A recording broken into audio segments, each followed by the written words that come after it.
Have you ever felt? Are you listening? Damn.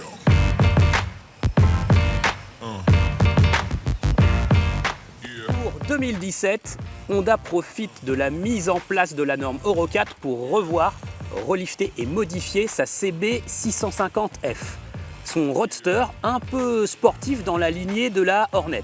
Alors on a droit à plusieurs modifications, esthétiques tout d'abord.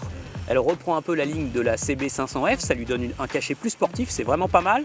Une nouvelle fourche Showa qui a été retravaillée. On a un moteur un peu plus nerveux qui gagne 4 kW, il arrive maintenant à 91 chevaux. Et puis ses rapports de boîte ont été revus, de la 2e à la 5e vitesse, ils ont été resserrés pour avoir de meilleures reprises. La moto profite d'un éclairage à LED, d'un travail au niveau de l'admission, d'une nouvelle ligne d'échappement. Il y a eu plein de petites modifications et je vous débriefe tout ça tout à l'heure. Have you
Voilà, alors on a pas mal roulé aujourd'hui et sous le soleil. Une fois n'est pas coutume parce qu'on s'est pas mal fait arroser pour les essais 2017.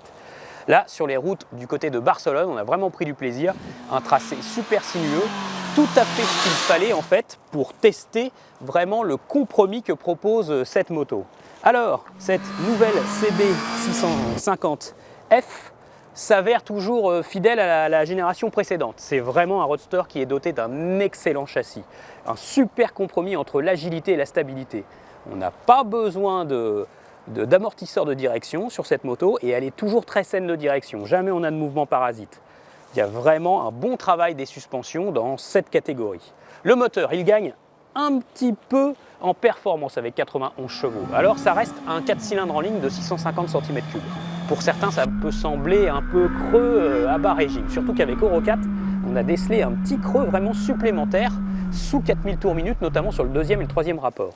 Mais ce moteur est finalement plus vigoureux que l'ancienne Hornet. Ça ne fait aucun doute. Il y a de meilleures reprises sur cette moto.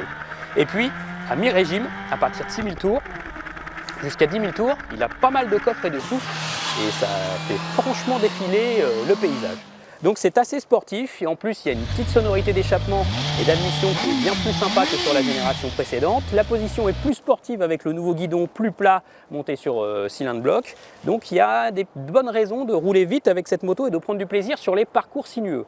En définitive, le compromis confort, performance du châssis, performance du moteur est un des meilleurs de la catégorie à 7 199 €. C'est vrai que cette moto du coup arrive et elle est un peu entre deux chaises, entre les Roadster 650 comme la Z650 par exemple, qui sont encore moins chers, et les gros Roadsters comme la Z900 qui eux sont à 8 900 € et font 120 chevaux. Donc elle est vraiment entre deux cette moto, mais elle mérite toute votre attention. À 7 199 €, c'est un bon compromis.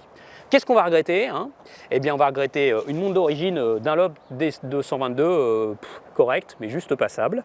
Peut-être encore un petit manque de sensation, peut-être une allonge supplémentaire, ça aurait été bénéfique pour lui coller encore un petit esprit Hornet.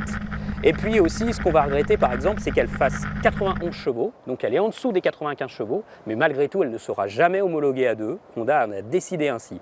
Et ça, c'est vraiment dommage, parce que cette moto aurait très bien pu être une excellente moto de débutant, progressive, puisque en catégorie A2 à 47,5 chevaux, puis après à 91 chevaux, on aurait vraiment changé de moto et on aurait pu la garder longtemps. Là, ça pour le coup, c'est vraiment dommage. Allez, pour la partie technique et l'essai complet, vous faites comme d'habitude, vous allez sur motostation.com. À bientôt.